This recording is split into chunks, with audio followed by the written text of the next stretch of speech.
Escola da Vida e a Mecânica dos Fluidos. Os alicerces construídos pela mecânica dos fluidos são os que possibilitam a compreensão de muitas aplicações da engenharia. Poderíamos considerar as seguintes aplicações: escoamento em canais e condutos forçados ou livres, seleção de bombas hidráulicas, dimensionamento de instalações hidráulicas, lubrificação, esforço nas paredes de reservatórios e barragens, projetos de pontes e embarcações, dimensionamento de ventilação, estudos aerodinâmicos e muitos outros. Portanto, não dá para pensar em engenharia sem mecânica dos fluidos. Mecânica dos fluidos básica, Raimundo Ferreira Ignácio. Uma viagem pelo livro do professor Franco Brunetti e pelo livro do professor Raimundo Ferreira Ignácio. O livro Mecânica dos Fluidos do professor Franco Brunetti pode ser adquirido em livraria ou consultado em biblioteca.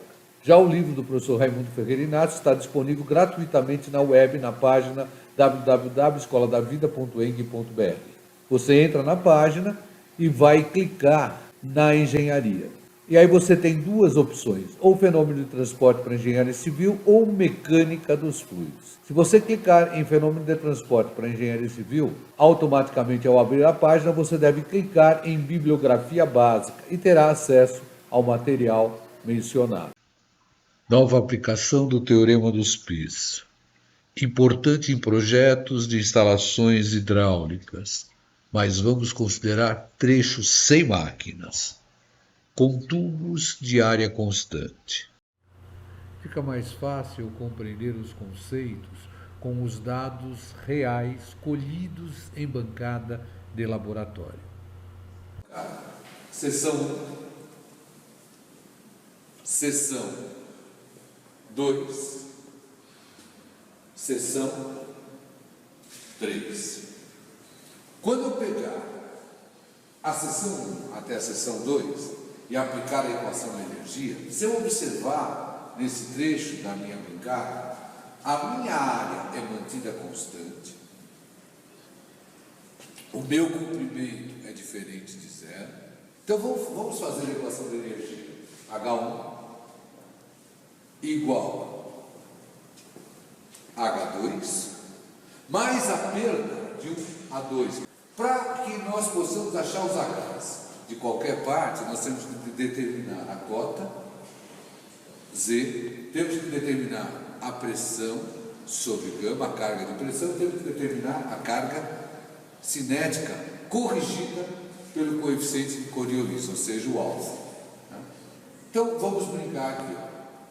Se eu fizer a equação de 1 a 2, como a minha tubulação está no plano horizontal, Z1 vai ser igual a Z2. Então, cancelo. Como a área é mantida constante, certo?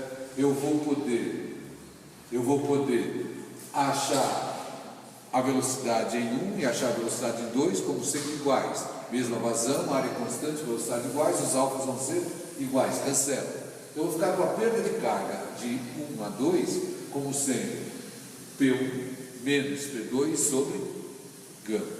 E eu vou achar esse P1 menos P2 sobre gama aplicando a equação manométrica nesse tubo em 1, onde eu terei que P1 menos P2 será o desnível do fluido manométrico vezes o gama do fluido manométrico menos o gama da água. Para isso, eu terei que estar determinando a temperatura da água, e como ela está em contato com o mercúrio, será a própria temperatura do mercúrio. Eu vou aplicar a equação da energia de 2 a 3. Então eu vou ficar com H2 igual a H3 mais a perda de 2 a 3. Então vamos lá, o Z é o mesmo, cancelou, a velocidade é a mesma, cancelou. Fiquei com a perda de carga total como sendo quem? P2, que eu vou estar lendo no meu manômetro, não vou precisar corrigir, porque a altura será a mesma, P2 menos P3 sobre gama.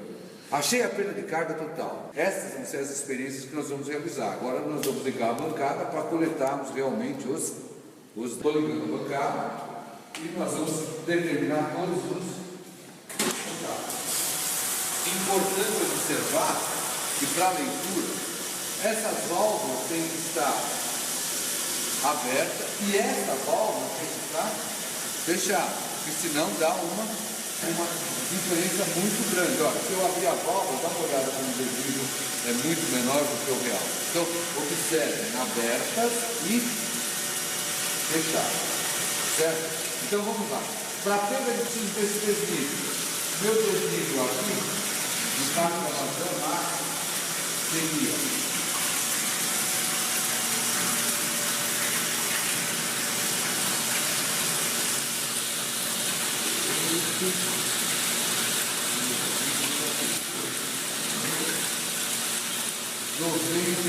vezes 2 seria 196 milímetros. Esse é o desnível que eu tenho aqui. As pressões, isso vai possibilitar determinar P1 menos P2. As pressões que eu vou ler aqui seriam a montante da gaveta 12 PSI e a ajustante 8,5 PSI. Então eu vou ter as pressões. A temperatura da água. Para isso nós vamos ler a temperatura da água no nosso carro, está lá na bancada 8. Vamos para a bancada 8.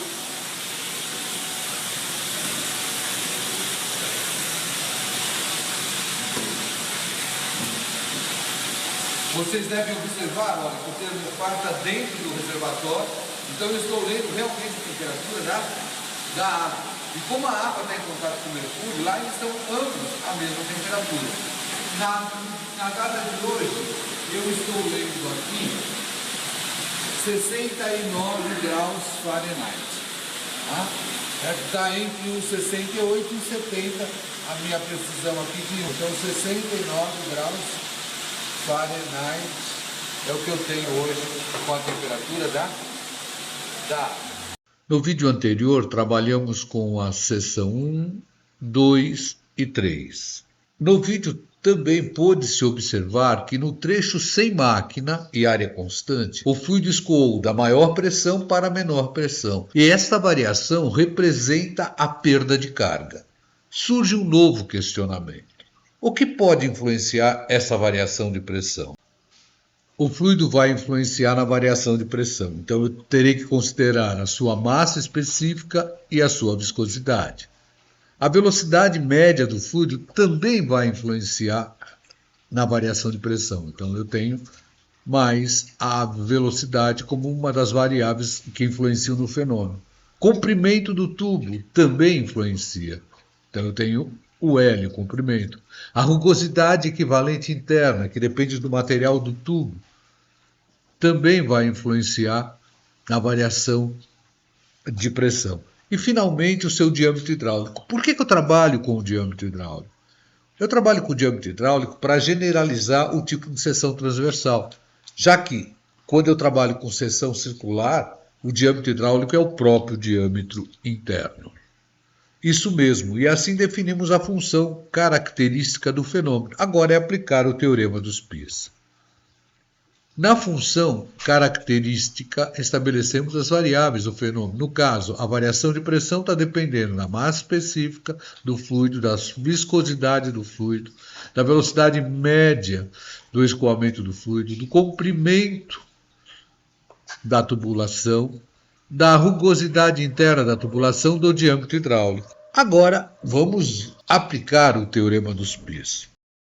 Bom, eu tendo a função, o primeiro ponto para se aplicar o teorema dos π é a determinação do número de variáveis. No nosso caso, nós temos 1, 2, 3, 4, 5, 6, 7. Então, o meu n, que é o número de variáveis, é igual a 7. Segundo, escrevemos a equação dimensional de cada variável. No nosso caso, nós vamos adotar como grandezas fundamentais m, que é a massa, L, que é o comprimento, e T, tempo. Todas as variáveis terão que ser escritas em função dessas três grandezas. Então, nós teremos que nossa variação de pressão será igual M, L a menos 1, T a menos 2. Massa específica, M, L a menos 3. Viscosidade dinâmica, M, L a menos 1, T a menos 1. Velocidade, L, T a menos 1. Comprimento, L. Rugosidade, L. Diâmetro hidráulico, L. Terceiro, determinamos o número de grandezas fundamentais do fenômeno, o nosso K. Ora, o máximo que nós podemos ter seriam 3, MLT. As 3 apareceram, então o nosso K é igual a 3. Quarto, determinamos o número de números adimensionais. O número de números adimensionais será sempre igual ao número de variáveis do fenômeno N menos K. Então seria 7 menos 3, 4.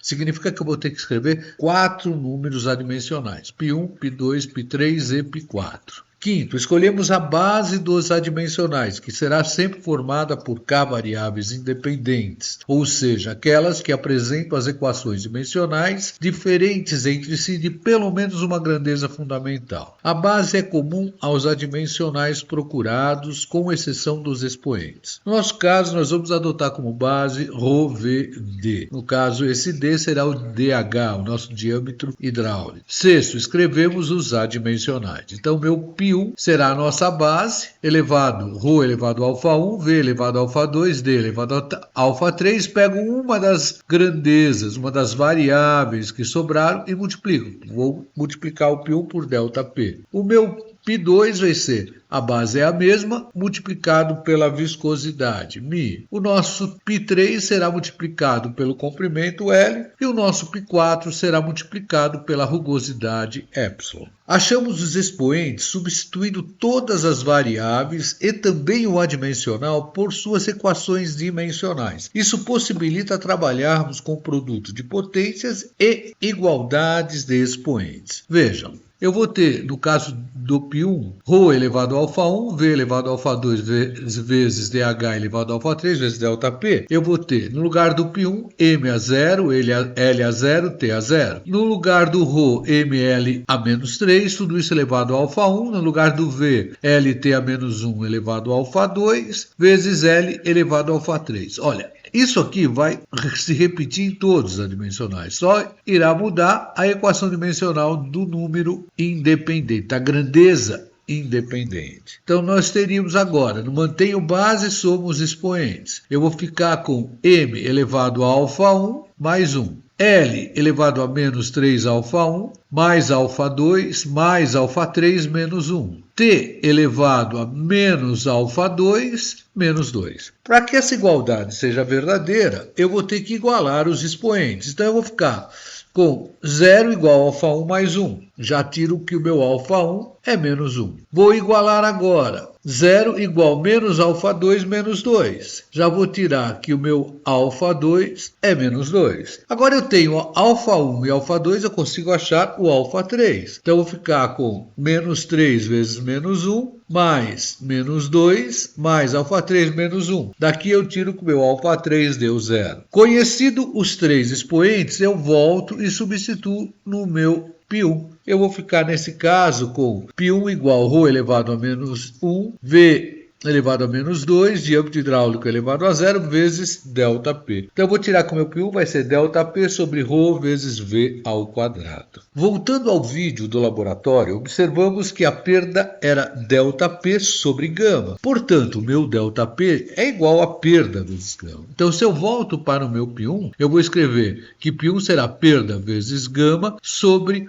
ρ vezes V ao quadrado. Só que eu sei que o peso específico é a massa específica vezes a aceleração da gravidade. Olha, eu cancelo aqui. Então, eu vou poder escrever que o meu π1 será a nossa perda V ao quadrado sobre G. Lembre, mantenho o numerador e multiplico pelo inverso do denominador. Voltamos para a nossa expressão. Esse é o nosso π1. Vamos agora achar o π2 de maneira análoga. Lembre, só vai mudar a equação dimensional do μ. Então, nós ficamos tudo igualzinho. Ó, no lugar do μ vai ficar M, L a menos 1, T a menos 1. Então, eu vou ficar com M alfa 1 mais 1, L menos 3 alfa 1, mais alfa 2, mais alfa 3 menos 1, e o T menos alfa 2 menos 1. Vamos igualar os expoentes. Eu vou igualar 0 igual alfa 1 mais 1, meu alfa 1 é menos 1. Vou igualar do tempo agora. 0 é igual menos alfa 2 menos 1. Então, meu alfa 2 também vai ser menos 1. Vou substituir o alfa 1 e o alfa 2 aqui e vou achar o meu alfa 3, que no nosso caso também deu menos 1. Dessa maneira, eu tenho os 3 adimensionais, eu volto e vou escrever o meu π2. Meu π2 será ρ elevado a menos 1 vezes a velocidade elevada a menos 1 vezes o diâmetro hidráulico elevado a menos 1 vezes o μ. Ora, isso está me dando μ sobre ρv dH, que é justamente o inverso do número de Reynolds. No futuro, a gente vai ver que tanto eu posso trabalhar com o inverso de Reynolds ou eu posso inverter, já esse é dimensional. Então, eu terei um Reynolds igual ρv dH sobre μ. Achei o meu π2. De maneira análoga, eu vou achar o meu π3. Volto a falar, só vai mudar o meu termo independente, que no caso é o L. Então, ficou tudo igualzinho. E aqui eu tenho L. Então, eu vou ficar com M alfa 1 vezes L3 menos alfa 1 mais alfa 2 mais alfa 3 mais 1 e o T menos alfa 2. Eu vou igualar o expoente, já estou vendo que o meu alfa 1 é 0, o meu alfa 2 também é 0, e aí automaticamente eu vou tirar que o meu alfa 3 é menos 1. Volto, eu vou ficar com o meu π3 igual ρ elevado a 0, v elevado a 0, dH elevado a menos 1 vezes L. Então, meu π3 será L sobre dH. Vamos agora para o quarto. O quarto vai dar igualzinho ao anterior. Por quê? Porque a minha rugosidade é L também. Então, eu vou ficar com igualzinho ao anterior. Eu substituo o π, M0, L0, TA0, a minha base, que é igual, e a rugosidade é o próprio L. Mantenho base, somo os expoentes, igualo os expoentes. Vou tirar então que o alfa 1 é 0, vou tirar que o alfa 2 é 0 e vou tirar que o meu alfa 3 é menos 1. Então eu vou tirar que o meu π4 será ρ elevado a 0, v elevado a 0, diâmetro hidráulico v elevado a menos 1 vezes a rugosidade ε.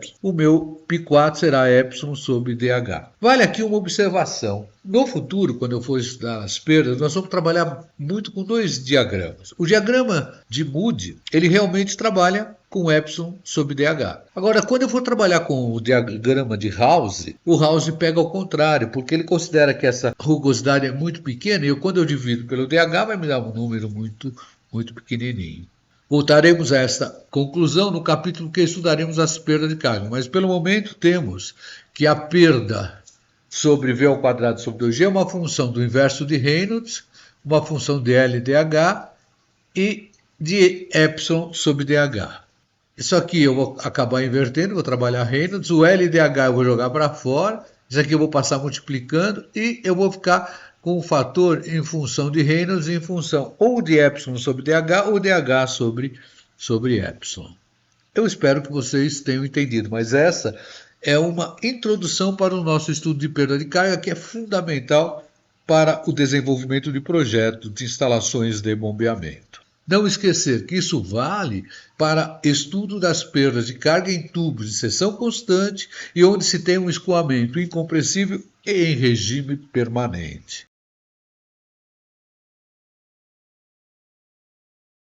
Calcule as perdas de carga entre as seções 1 e 2, entre as seções 2 e 3, com os dados mencionados no vídeo. Não esqueça que eu vou ter que buscar as propriedades tanto da água como do mercúrio para a temperatura lida que foi de 69 graus Fahrenheit. Qualquer dúvida, entre em contato com raimundo.ignacio@escoladavida.eng.br. Boa sorte!